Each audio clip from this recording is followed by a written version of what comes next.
Friends, welcome to my channel. ఈ రోజు మనం 5 ఫ్యాక్ట్స్ అబౌట్ గోస్ట్ అనేది అయితే తెలుసుకుందాం. Fact number 1. ఎప్పుడైనా నిద్రలో మనకి కలలు వచ్చి ఆ కలల్లో పర్సన్ క్లియర్గా కనిపించకపోయినా లేదా పిచ్చి పిచ్చిగా అంటే క్లమ్సీగా కలలు వచ్చిన దయ్యం మన పక్కనే ఉండి మనల్ని చూస్తున్నట్టంట. దయ్యాలు మన బ్రెయిన్ని చూడగలవంట. అందుకని మనకి ఫ్యూచర్లో వచ్చే ప్రాబ్లమ్స్ని కలల రూపంలో చూపించగలవంట. Fact number 2. నిజానికి దయ్యాలను మనం డైరెక్ట్గా చూడలేకపోవచ్చు, కానీ దయ్యాల యొక్క ప్రెజెన్స్ని మనం గుర్తించవచ్చు. ఎలా అంటే సడన్గా మన బాడీ షివర్ అయ్యి గూస్ బంప్స్ రావచ్చు. దానికి అర్థం దయ్యాలు మనలో నుంచి వెళ్ళినట్టు లేదా మన పక్కనే ఉన్నప్పుడు అలా అవుతుంది. Fact number 3. చిన్నపిల్లలు దయ్యాలను చూడొచ్చు, వాటితో మాట్లాడొచ్చు. ఎందుకంటే చిన్న ఏజ్లో ఉన్నప్పుడు కొన్ని అదృష్ట శక్తులని చూడగలిగే ఎబిలిటీ అనేది ఉంటుంది.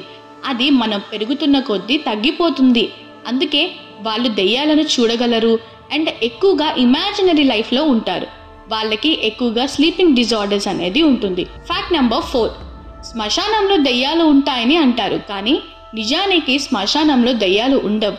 అవి మనతో పాటు మన చుట్టూనే ఉంటాయి. నిజానికి శ్మశానం సేఫెస్ట్ ప్లేస్. అక్కడ ఉన్న దయ్యాలు మనల్ని ఏమీ చేయలేవు. Fact number 5. దయ్యాలను మనం ఓపెన్ ఐస్తో చూడలేము, క్లోజ్డ్ ఐస్తోనే చూడగలం. ఒకవేళ మీరు నిద్రపోతున్నప్పుడు దయ్యాలను చూస్తే అవి మీ కలలో కాదు, బయట చూసినట్టు. ఎందుకంటే దయ్యాలు వెలుతురులో ఉండలేవు, చీకటిలో మాత్రమే ఉండగలవు. ఎందుకంటే దయ్యాలు పగలు వేటాడవు, రాత్రులు మాత్రమే వేటాడుతాయి.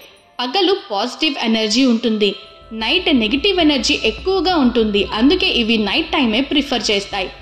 చూసారు కదా ఫ్రెండ్స్, ఇలాంటి మరెన్నో ఫ్యాక్ట్స్ కోసం please do like, share and subscribe to our channel. Thank you.